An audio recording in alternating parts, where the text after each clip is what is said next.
Malayalam cinema പ്രേക്ഷകർ ആകാംക്ഷയോടെ കാത്തിരിക്കുന്ന ഒരു ചിത്രമാണ് പ്രണവ് മോഹൻലാലിനെ നായകനാക്കി രാഹുൽ സദാശിവൻ സംവിധാനം ചെയ്യുന്ന DSA. ഭൂതകാലം, പ്രമേഹം തുടങ്ങിയ ഗംഭീര ഹൊറർ ചിത്രങ്ങൾ ഒരുക്കി മലയാള ഹൊറർ സിനിമയ്ക്ക് പുതിയൊരു വഴി തുറന്ന സംവിധായകനാണ് രാഹുൽ സദാശിവൻ. അപ്പോൾ ഈ പുതിയ പടം എത്രത്തോളം ഭീകരമായിരിക്കുമെന്ന് നമുക്ക് ഊഹിക്കാവുന്നതേ ഉള്ളൂ. പ്രണവ് മോഹൻലാൽ ആദ്യമായി ഒരു മുഴുനീള ഹൊറർ ത്രില്ലറിൽ എത്തുന്നു എന്നതും ഈ ചിത്രത്തിൻ്റെ വലിയൊരു ഹൈലൈറ്റാണ്. DSA ഇതൊരു ലാറ്റിൻ വാക്കാണ്. ക്രോധത്തിൻ്റെ ദിവസം അഥവാ ദ ഡേ ഓഫ് റാത്ത് എന്നാണ് അർത്ഥം. ക്രിസ്ത്യൻ വിശ്വാസത്തിലെ അന്ത്യന്യായ വിധി ദിവസവുമായി ബന്ധപ്പെട്ടതാണ് ഈ പേര്.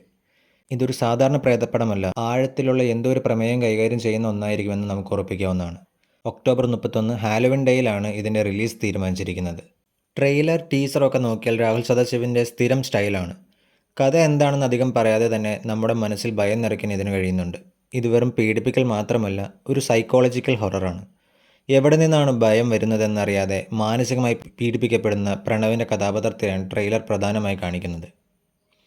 അതുപോലെ ട്രെയിലറിന് തുടക്കത്തിൽ തന്നെ ബേസ്ഡ് ഓൺ ട്രൂ ഇവൻറ്റ്സ് എന്ന് കാണിക്കുന്നുണ്ട്.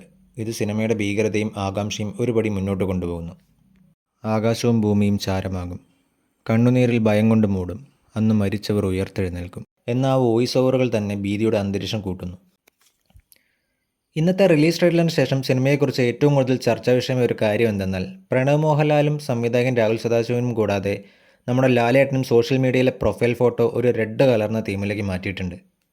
ഇത് കണ്ടതോടെ സ്വാഭാവികമായിട്ടും ഒരു ഡൗട്ട് വരുന്നത് മോഹൻലാൽ ചിത്രത്തിൽ ഉണ്ടാകുമോ ഇല്ലയോ എന്നതാണ്. അതായത് ഒരു ക്യാമിയോ റോളായിട്ടോ അല്ലെങ്കിൽ ഒരു വോയിസ് ഓവറോ ലാലേട്ടൻ ചെയ്യുന്നുണ്ടാകുമോ ഇല്ലയോ എന്നൊരു ഡൗട്ട്. അതോ ഈ DP മാറ്റം വെറുതെ ഒരു പ്രൊമോഷൻ്റെ ഭാഗമായിരിക്കുമോ എന്നും സംശയമുണ്ട്. ലാലേട്ടൻ്റെ ഒരു സപ്പോർട്ടോ ഒരു ചെറിയ സ്ക്രീൻ പ്രസൻസോ ഉണ്ടെങ്കിൽ അത് ഈ സിനിമയ്ക്ക് വലിയൊരു ബൂസ്റ്റായിരിക്കും. നിങ്ങൾക്ക് ഈ പടത്തെക്കുറിച്ച് എന്താണ് തോന്നുന്നത്? ലാലേട്ടൻ്റെ ക്യാമിയോ ഉണ്ടാകുമോ ഇല്ലയോ? നിങ്ങളുടെ അഭിപ്രായങ്ങൾ താഴെ കമൻറ്റ് ബോക്സിൽ അറിയിക്കുക. ബൈ.